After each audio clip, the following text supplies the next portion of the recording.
What's up, guys? Beanie Boys episode 17 here. Boys are back in the living room, saving the editor some coat time. Mackie, of course, we're throwing it to you first, buddy. What's the bourbon of the day? Nothing today. Casual Tuesday recording. All weekend I was sipping the Heaven Hill products. Heaven Hill Bottled and Bond and McKenna 10-year again. That was the weekend flavor. Yeah, Mac, I like it. No Minute Maid lemonade like John, but... Shout out Mackie, too. Got Thor. Had the trainer over for Thor today. You know, that's a good owner right there. Mackie taking care of his pup. But we're throwing it to college football again. And we're going to start off with talking about two huge moves by two power schools, Ohio State and Notre Dame. John, lead us off here, buddy. Yeah, Jim Knowles, you're an absolute dumbass. I really have nothing. I cannot believe this move. Why would you go to a school that you lose to, from a school to a school that Ohio State beats Penn State every single year? Why are you leaving a team that just won a national championship to go over to Happy Valley and be a coach of a Penn State team with Drew Aller as their quarterback, and they don't have a chance to win with that guy at the helm? I mean, I don't understand this move. But, I mean, look who was their defensive coordinator last year. I mean, Tom Allen. So go ahead, take Jim Knowles. It ain't going to help him at all. Ohio State will get somebody. I'm not really worried about it. The problem is I just don't know who's really out there. And then Al Golden, same thing. I mean, I understand going to the NFL. I really do get it. A lot of these coaches I could see going to the NFL in the future just because it's easier. They're easier to coach. You don't got to deal with recruiting, stuff like that. So the Al Golden move, I understand. I mean, you proved yourself at the college level, so go up to the NFL and see what you can figure out. And that Bengals defense needs help, let's be honest, boys. So, yeah, that's what I got on that. Jim Knowles, I can't believe it. When I saw the news, I was so confused. But they'll get someone, man, and they're still odds-on favorite, plus 450 to win the Natty next year, and I don't think it'll be close, so I'm not worried about it. Mackie? Yeah, Jim Knowles' move, I'll keep it short and sweet there, made zero sense to me. I do like the move for Al Golden. I fully understand it. You get a defensive coordinator job in the NFL, you jump at it, albeit probably the least talented defense in the league. I don't really think many people would argue that outside of Trey Hendrickson and Mike Hilton, who is leaving. But with that said, Lou Anarumo was just a scapegoat in Cincinnati, so this is risky for Golden. They come in, defense is terrible after no talent is added to it again. He could be out in 1 year and be back at Notre Dame. So it's a risk-reward here. We'll see if it pays off. DP? Yeah, I'll touch on both of them. Al Golden moved first. You know, he was the linebackers coach in Cincinnati before he came to Notre Dame, so he's familiar with the city, with like the ownership group. So I'm really not surprised that's, you know, what he ultimately wanted to do, to go back to the NFL. You know, he proved that, you know, he could turn these kids into a top 5 defense for the last 3 years. So, you know, him going back to Cincinnati, I think it was almost like a time coming. But, you know, as Max stated with, you know, how bad the Bengals have been, I think, you know, Al Golden had to have done his due diligence in saying that if they're bad, they're not going to fire Zach Taylor. They're not going to fire him because there's no reason for him to leave Notre Dame to go to the NFL for 1 year and then have to restart over somewhere else. So I think the ownership group had to have give him some sort of reassurance that they're not going to fire everybody if they're bad again. So now year 2 could be totally different. They could clean house, you know, if they're bad, you know, 3 consecutive years. But, you know, I'm happy for him. He brought in a lot of stuff, you know, as he said in his presser that, you know, him being at his age, he wants to leave a place better than he found it. And I think he did. You know, him coming in. Obviously, Freeman was DC, promoted to head coach, and then you bring in Golden. You know, I think he really helped Freeman as a younger head coach. Golden, who was the Miami head coach, got scapegoated there because their presidency and ownership at the University of Miami was dog shit when he was their head coach. They kind of set him up for failure. So I think, you know, he left Notre Dame in a better place than, you know, he found it. Jim Knowles, I think he left for the money. You know, he wanted the $3 million. Ohio State didn't want to match that. I think he's going Penn State for something 3 years, 3.5, 3.9, whatever it is, per year, whatever. So I'm not really surprised that he did leave. I think him and Day had some sort of beef that, you know, was on the low that no one really knew about. I don't know. I'm just curious why he would move, that way. I know Penn State's bringing a lot back, but just kind of a move that I was not surprised. I was very surprised by. Maybe he wanted some beard dye and Day took it all. I'm not really sure. Yeah. I'll start with Al Golden. He's a great defensive coach. And I'm very not surprised, like these guys said, that he got an opportunity to coach at the highest level possible. He knows what he's doing. Like we said, I mean, the Bengals defense is horrible. So I hope what Mackey said and DP said, it's not going to be hey, this defense is horrible again. They didn't add any talent. And then he gets the boot. I hope what DP said is true with getting some security on his job, because that would ultimately look bad on the Bengals, one. And two, he's a great coach and he's proven himself. You know what I mean? So not at the NFL level, but training guys to get to the NFL level, that matters too. But this Jim Knowles move, I was also very surprised. It's just a Buckeye move, They got no heart over there. I believe DP as well. He probably had some beef with Ryan Day. It's hard to like that sucker, really. And national champ. Yeah, nice, dude. Go Michigan, 0-4. And but yeah, I just think that I think he didn't like Ryan Day either. Because honestly, why would you leave a national championship team that's the favorite for the next year? You look great, Like if you had a top 2 defense, probably the best defense in the country, and then you just leave. That's weird to me. I don't know, especially with like the high hopes of next season. But I don't know. That's my take on it. But guys, we're gonna roll. Just to touch on the replacement for Al Golden. Supposedly, it could be Mike Mickens, who's Notre Dame's DB coach, who has produced great DBs right now. Cam Hart's in the NFL. Benjamin Morrison's probably gonna be a first-round pick. Leonard Moore, who played, didn't play the first 3 or 4 games of the year. You were the 3rd highest graded corner over Travis Hunter. So shout out to the true freshman balling out. Or it's going to be Chris Ash. He coached on Ohio State under Urban in the 2014 season. He's been with Jacksonville. He was Old Rutgers head coach when they were, bottom feeders. So it could be him. Supposedly they're going to co-DC, so I'll be interested to see what they say about that one. Yeah, but we're rolling into our other topic of college football. It's hard to talk when the season's over.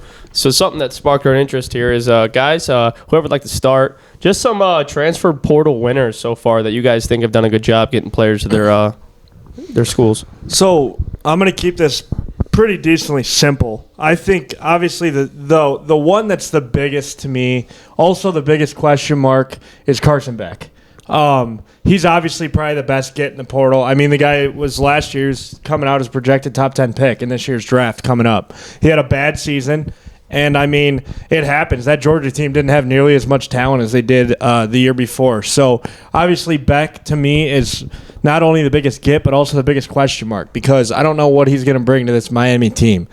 Carson Beck to Cam Moore, 2 completely different guys. So, we'll see what happens there. And then what I'm going to bring up? The Hoosiers, Fernando Mendoza. I thought that was a huge get for them. I think he's a great quarterback. They went to the portal again, and they got their guy. So I've been seeing Indiana get boatloads of transfers, a lot of linemen. I've seen they've gotten 3 Ohio State guys. So, I mean, Cignetti, it seems like he's doing it again. So, obviously for them. And then, I think the biggest winner is Ohio State, keeping Carnell Tate and Jeremiah Smith in Columbus because, everybody was saying they were going to leave. Jeremiah Smith had a $4.5 million offer out there, and he turned it down. So that's good to know. So those 3 for me are the biggest ones. And, I'm excited to see what Carson Beck does at Miami. I mean, if he went there for his girlfriend, it's pathetic. But we'll see because Miami back in the day was awesome. So yeah, it's just poor they're going to be starting the year 0-1. But, Mackie, who do you think your winners of the portal were so far this year, buddy? You obviously can't ignore back to Miami. I mean, that's absolutely massive for everyone involved. Mm-hmm. And I agree with John, though. It is a big question mark. This is going to be crazy, but Miller Moss from USC to Louisville, I think Louisville got a massive win there. I really do. Mendoza's a good win. For me, it's just all about the quarterbacks. Whoever lands the best quarterback, I think, is going to win the offseason in the portal. So far, it's been Miami with Beck, but I think Moss to Louisville is a massive one, too. I meant to bring up Duke, too. Who'd they get? They lost Malik. Yes, but they say the best. Oh, the the kid Tulane from- quarterback. Was it the Liberty kid? The Liberty kid, Liberty. yeah. So Duke, they also got a big get. They said he was the number one portal in the class, Yeah. but that was before Beck entered. So DP? Yeah, I'm going to throw it to two Big Ten teams, Oregon and Michigan. Oregon went to the portal and grabbed a bunch of offensive linemen, which I think is, huge for them. And granted, offensive lines are really a cohesive unit, so bringing in transfer guys can sometimes trouble, a team. So we'll see what they do there. And then on the defensive front for Oregon, they brought in Bear Alexander, who's been to 14 high schools and 8 colleges in 2 years. So we'll see what he ends up producing. And then I think their big hit was getting Dylan Thieneman from Purdue. The preseason, All-American, freshman All-American for Purdue playing safety. We'll see how he does there. And then, Michigan, getting T.J. Metcalf from Arkansas, Bowles from Georgia, linebacker, and the running back. Where was that? They got a good running back. I think it was from Bama or something. So, granted, yes, they still have Mullings, who I think will be a stud. But I just think some of those guys, Michigan getting back to the defensive roots, Oregon shoring up the offensive line, some D-line help, secondary help. Those are my two for, Oregon and Michigan. Yeah, you guys pretty much brought up a lot of the guys I was going to talk about. Carson Beck, obviously, you can't ignore that one. I was also going to bring up Miller Moss as well. I didn't like him, but I know he's good just because he went to USC. But another one that I want to bring up, and I think is frisky and kind of weird, is Cade McNamara going to East Tennessee State. 3 years at Iowa, playing in the Big Ten is no easy task at all. You got 5 great teams now, and you got to play at least 2 of them usually in a season. But what is he doing transferring to that small of a school? Does he want to juice up his stats and stuff like that?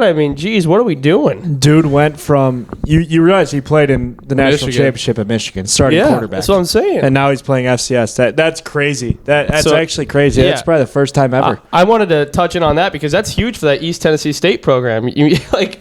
You're bringing in a guy that played in the national championship, Yeah. and a guy that's had like a 9-3, 8-4 record his whole life at Iowa.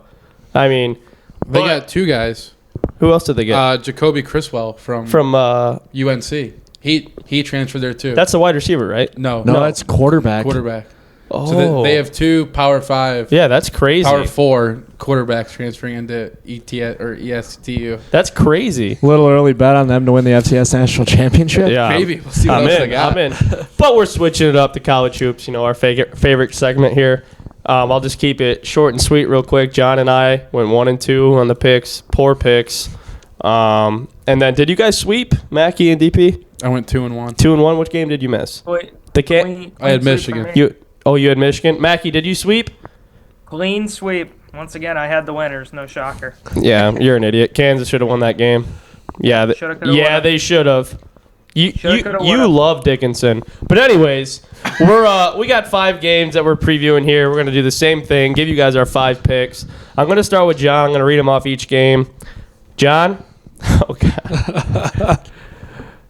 IU goes to Purdue. Who do you got?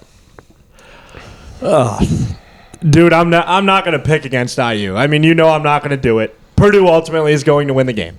But I'm not going to pick against IU. I think they're going to go into Mackey. It's a rivalry game. They're not going to go in there and get blown out. But at the end of the day, I truthfully hope they go in there and lose by 40. And Mike Woodson, next time he steps in Assembly Hall, does not make it off the basketball court. Doesn't make it out of the arena. Because what is being done with what? They probably got a $10 million roster over there in Bloomington. Send the NIL money to the football team. Because this is horrible. You can't even sell out Assembly Hall anymore. This is one of the most historic basketball programs in the country. So anyway, sweet and simple, give me Indiana. Anyways, North Carolina, Duke.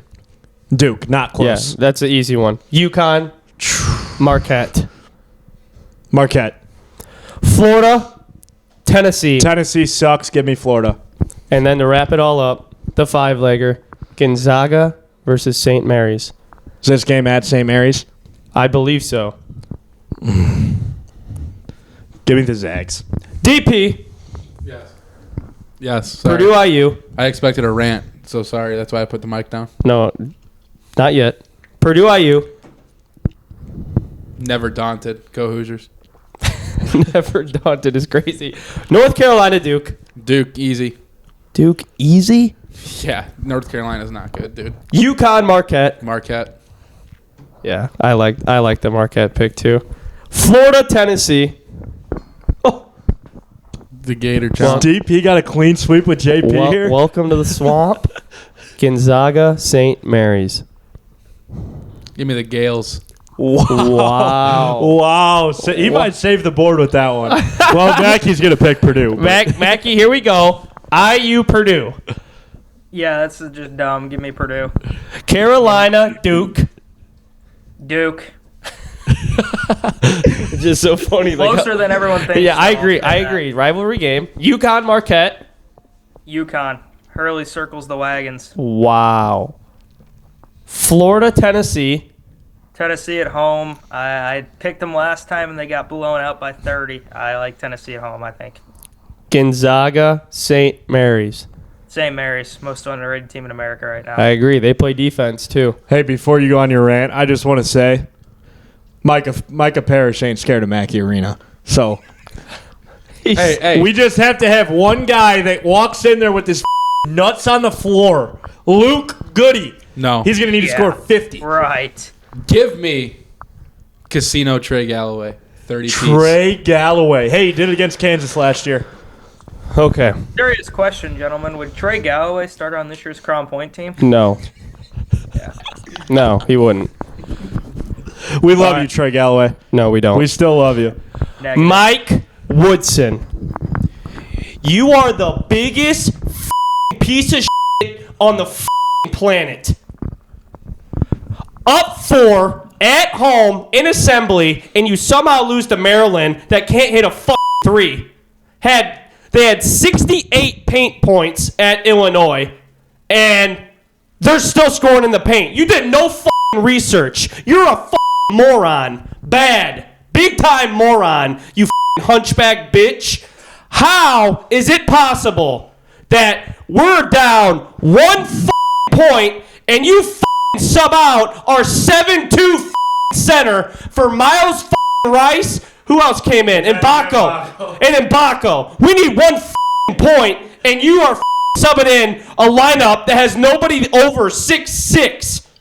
You're a bozo. Then Trey Galloway throws it into the dead corner and has Miles Rice shoot a fadeaway 3 and double teamed in the corner. Trey Galloway, you suck too. Point guard, 63.4% from the free throw line, and you missed to ice the game. You're a bitch. Give me Purdue by 40. Then I'll take Duke. I'll take UConn. I'll take Florida, and I'll take Gonzaga. Mike Woodson, you're a and that's how we're wrapping up this segment. You're a Hey, Calipari returns to Rep Arena. Yeah, Mike Woodson, you are fired by the end of this year, hopefully. You suck. You couldn't even coach a fat kid to the line at the movie theaters. Bitch. But I forgot we had 2 more things here. Calipari returns to Rupp Arena. Mackie, what do you think? I mean, this is the biggest story of the year. I think this is going to be incredible. Tons of former players in attendance. Tickets way out of my price range, unfortunately. Tried to go many times. What do you guys think? You think he gets booed or you think he gets cheered? Oh, he's getting booed. I have my answer. He's getting booed, buddy. I think they cheer for him. I think he gets booed. Think about everything he did there, man. Yeah. It's hard if you walk in there and get booed. He doesn't coach. He recruits. Well, Arkansas suck. The game's not going to be much of a game. Arkansas is bad. Boogie Flan's out for the year. I mean, I'm not talking about that. John Calipari is a good recruiter. He's a horrible coach.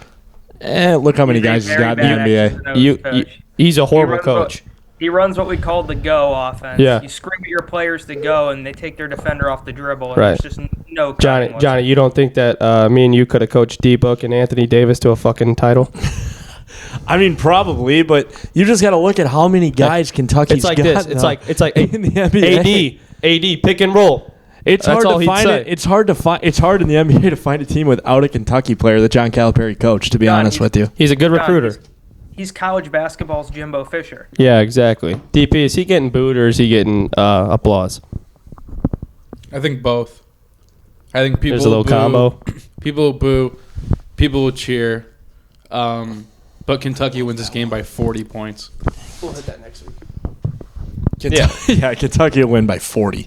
I'll be honest. I'm actually really nervous for this one just because this is the one game Calipari wants to win. Mackie, do you think he's getting booed? I can't remember what you said.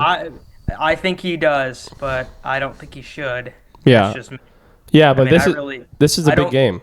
He's a conference opponent. I understand that. I don't really consider Arkansas a big rival to us. He was here 15 years. He said coming in it's a 10-year job. You have a 10-year window, and he made it 15. There's no reason to boo the guy. He might be overrated. He might be a bad X's and O's coach. He is. I just need to point that out. But it doesn't mean he didn't win here and didn't make Kentucky basketball awesome again. Give me Brian Paws over Calipari in a coaching scenario. Probably. Give me. honestly. He said, does anyone have anything else to say I was gonna say, For- give me Coach Bracco. before I wrap this up? All right, guys. Beanie Boys episode 17. Mike Woodson's a that pretty much wraps up everything. Episode 18 coming out in a couple days after this one. And yeah, gentlemen, Beanie Boys episode 17. Thanks for watching, hopefully. John? Go Cats. Go Cats. All right, guys. Thank you for watching. Appreciate it.